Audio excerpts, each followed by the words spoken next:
Hi, and welcome back to the Titus 2 Woman channel. Today, I want to dive deeper into what I've learned since I had told God that I wanted a divorce. And today, we're going to dive a little deeper, right? So, I had solemnly sworn to be and to do, right? And so now that I'm telling God that I no longer wanted to keep my vow or keep that agreement that I had spoken with my mouth, I didn't realize that actually it had become a covenant. Had I heard that marriage was a covenant? Yes. But at the same time, it's deeper than we think. And so today I want to share with you just how deep this thing really goes. Okay. And so, first, before you can understand the weight of a covenant, I want you to understand how a covenant was originally made, right? So, because a covenant in its truest form was never just words. Among tribes, it was something that was entered into through a process that changed everything. And so I'm going to share with you some of what the process was. So first what happened is they would take animals and they would cut the animals in half and they would lay the pieces of the animals on each side. And then the two parties will walk between the two of them as they declared, listen at this, if I break this covenant, let what happened to these animals happen to me. They was declaring that if they broke the covenant, let death happen to them. Listen, right there, that is something that many of us that go into covenant with a spouse or with people do not know this. Let's go further. So as a covenant, I've learned that it requires blood, sacrifice, and a witness. So another thing that would happen is that when they would exchange garments, meaning that I cover you as I cover myself, right? They would exchange weapons, which also meant that their strength is now your protection. This thing is deep though, okay? They would eat together, meaning I receive you and I will not harm what I've received. And sometimes they would even mark their bodies or establish some sort of a sign so that long after that moment passed, there would still be evidence that a covenant had been made between the two of them, that something had happened, right? And that's a covenant. There's no emotion. It's not convenient. It's not something that you would even enter into because it feels right at the moment. It is something that is serious, right? And once it was made, you were no longer just yourself. You carried a new identity now. Your name was no longer just your own. It was now tied to the one whom you had just became in covenant with. Also, your decisions were no longer isolated, meaning your decisions represented something greater than you. It was not just about you.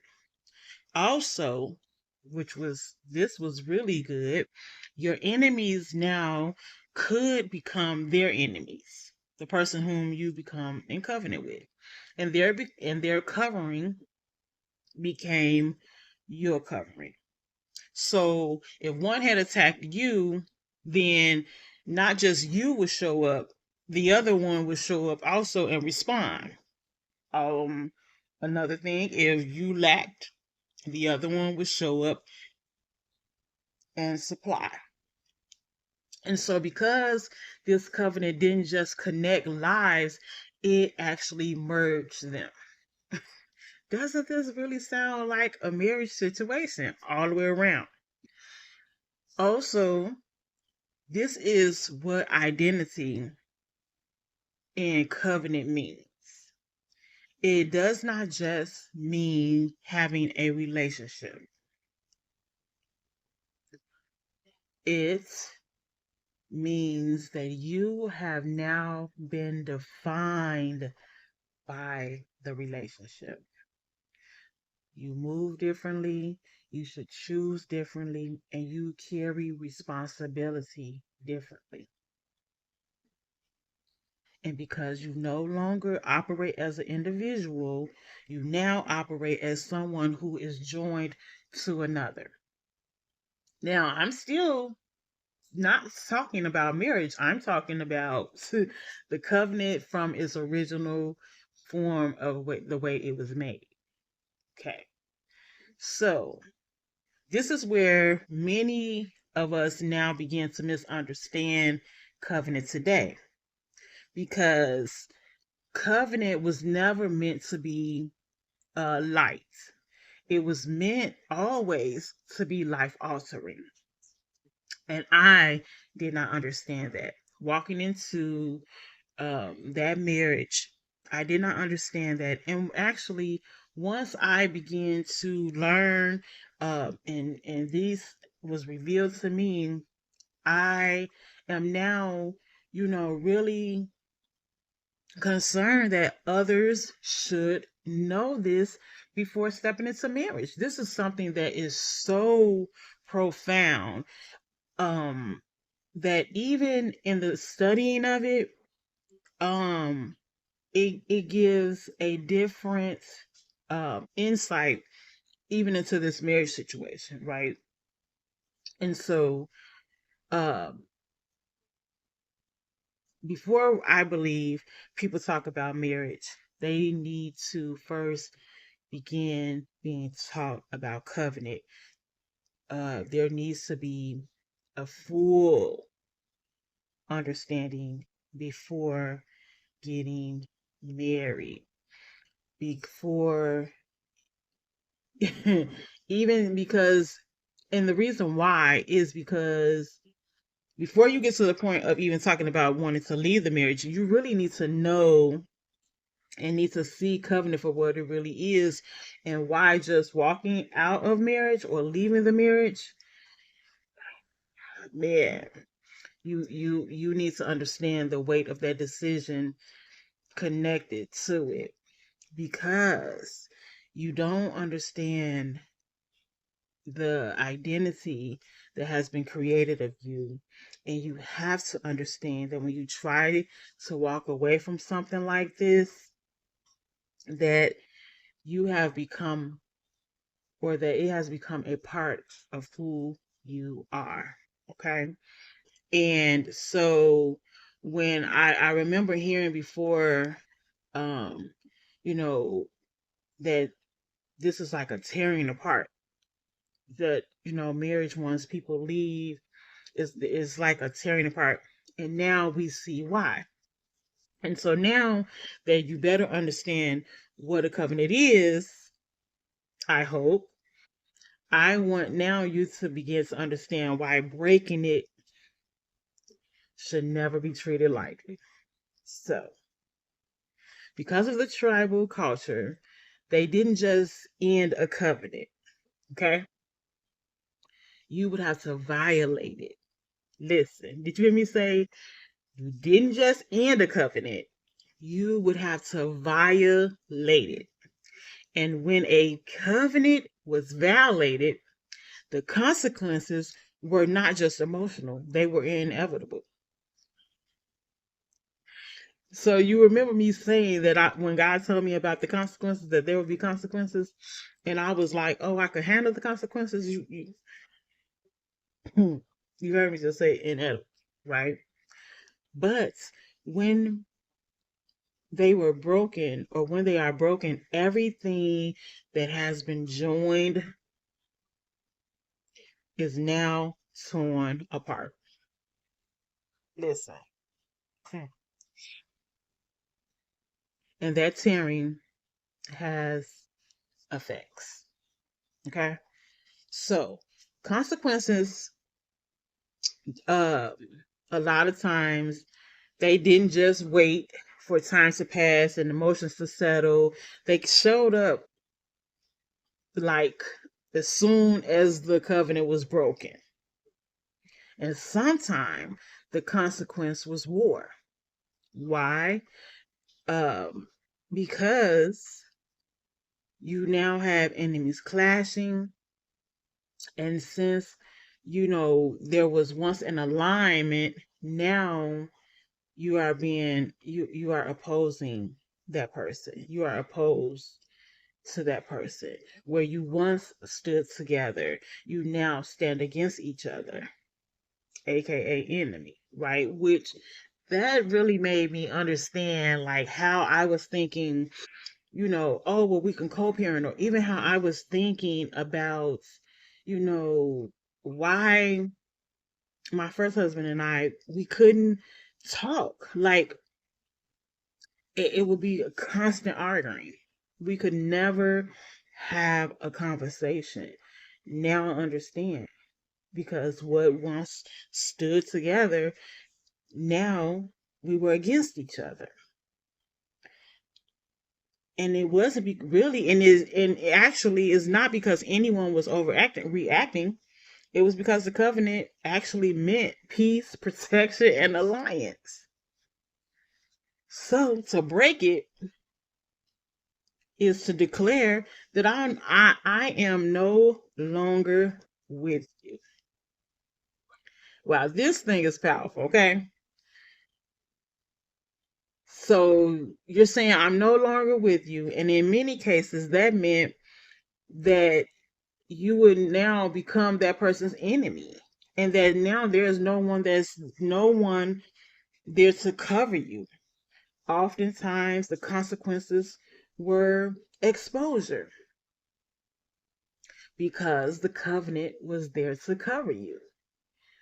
Your weaknesses strengthen, and now your gaps protected are all gone. And once broken and the covering was lifted, you now stand alone. And in places that you were never meant to stand by yourself. Listen, not only that, there's also the generational consequences, right? That because the covenant was just never about you, it carried forward until your children, into the legacy, into future alignment. So again, it was broken.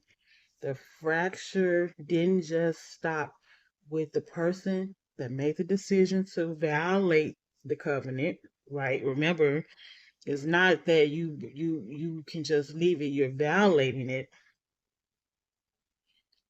It echoed through your relationships, through stability, and through things that would unfold over time. And as if you heard in my other videos, that is exactly what I began to see. But what was interesting, and what really um gave me another pause in studying this, was when it says, and then there was dishonor. And I never I never thought about that. I never thought about that there was dishonor. Uh that to break a covenant, you will also be marked as untrustworthy. I never thought about that. And so to be considered dishonored or untrustworthy, that breaking a covenant with the tribal culture, it affected how people saw you. And in our culture now, it's kind of the opposite. Like, it's okay that you're divorced, or it's okay that, you left, or it's okay that it didn't work out. But in this covenant, that originally, it mattered now because it affected how people dealt with you, and what doors would no longer open to you because you were considered untrustworthy and because you were now dishonored, right? And it will bring caution to people to deal with you because they felt like if you could break something that serious as a covenant, then what else would you break? And I thought that was very fair. Very fair to feel like that. Very, that was a right to feel like that. But beyond all of that, there was deeper consequences that people didn't always see immediately, and that the other thing was misalignment, right? Covenant established order. It defined roles, responsibilities, and positions. And actually, if you once you become divorced, you are now taking on all the roles, you have all the responsibilities, and you have to be you're filling all the positions. Okay. So again, when covenant is broken, things didn't just end, they shifted out of place. Because now what once flowed struggles, what once felt covered feels exposed, and what once had clarity now has confusion, all because that which was holding the structure together, which is the covenant, has now been disrupted. Oh, this thing, again, is much more than we think. And after learning this, it must be considered differently, which is why I'm sharing this with you again today. Because what you don't fully understand about covenant, you can think that you're just making a personal decision, and you can think, oh, this isn't working, or I need something different, or I'm choosing myself, and you don't realize that you are stepping out of what shapes your identity. And in my personal opinion, I believe that this is why once I left the marriage, I still did not lack the desire to be a wife or lack the desire to be married. Because now that identity, I had became once I entered into that covenant, I desired covering and I desired alignment and not understanding because of that identity that I had become. And so the responsibility again to breaking covenant should never be casual. For it can't be. Covenant itself was never casual